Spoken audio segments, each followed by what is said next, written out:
Well, today, to mark this anniversary, we're taking a closer look of what remains of that movement and what freedoms in Iran have been won or lost. We're going to talk more about that now with human rights researcher Azadeh Pourzand, who joins me live from London. Thanks for taking the time to speak to us. 3 years now after the death of Mahsa Amini, what is the significance for you of this anniversary, both in Iran and around the world?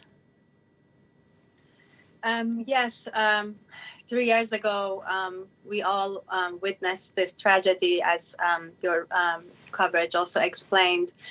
At the same time that all Iranians were devastated by what happened to Jina Mahsa Amini, a movement was born that was filled with hope and led by women, young people, minorities, and others, and very much so, Iranians showed solidarity and the capacity to come together in order to seek human dignity, human rights, and change. But of course, not to my surprise, at least, the Iranian government, the Iranian regime met the people's peaceful quest with violence and crackdown and unprecedented when it comes to the violence that happened on the streets. The UN fact-finding mission concluded that the violations went as far as crimes against humanities. Unfortunately, we don't really see any level of accountability by the Iranian government at this point. As Human Rights Watch's statement said, there is a culture of impunity that remains. At the same time, given all the crackdown that we see a movement that I think, as very much accurately your report just said, is perhaps a quieter and yet a resilient movement that is happening underground and above the ground, but maybe in smaller scales, more sporadic, especially led by the youth and minorities and women. In terms of freedoms, I believe that, for example, the footage that you show some women walking around without headscarf, it's important to say that this freedom was not granted to the Iranian women by the Islamic government. And every single one of those women risks a fate just like Jina Mahsa Amini by doing so. What they're doing is essentially an act of civil disobedience against the laws that are put in place, continue to be put in place against them. And so these freedoms that we see here and there are acts of resistance and the continuation of this movement, and not what the Iranian regime has granted to people and to women.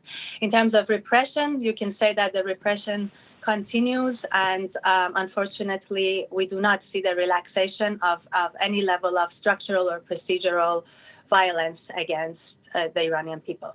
Well, given all of that, how do you see this movement evolving, and particularly how is it being organized by activists there? Yes, I think to better understand the women life freedom movement, it's very important to understand that this movement was not born out of the blue.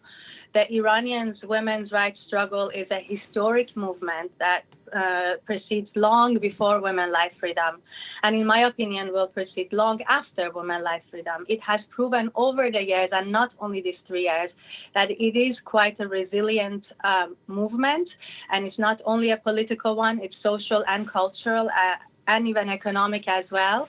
And I do believe that, for those of us who have always monitored not only the situation of human rights, but resilience and resistance in Iran, we see that, like I said, it's not necessarily because of the security situation. You may not see national level protests like we saw 3 years ago, but you see, for example, the different associations or networks of different professionals, like teachers, like pensioners, like workers, different kinds of women's rights groups, children's rights groups, minority, ethnic and religious groups, sort of, in their own bubbles, doing what they can in order to challenge the violations in human rights and seeking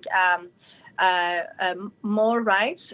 Not to mention that the socio-economic situation has also deteriorated for everyone, and especially the middle class and the lower middle class in Iran. And despite that, sort of the quest for a freer Iran and one where the youth can have a future continues. And this is very important because people are really living under very difficult circumstances.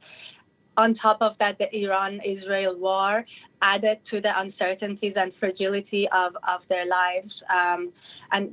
Despite all that, the quest continues, even though the risks are very high and go as far as potential executions and, as the report said, torture, murder, detention, and so on.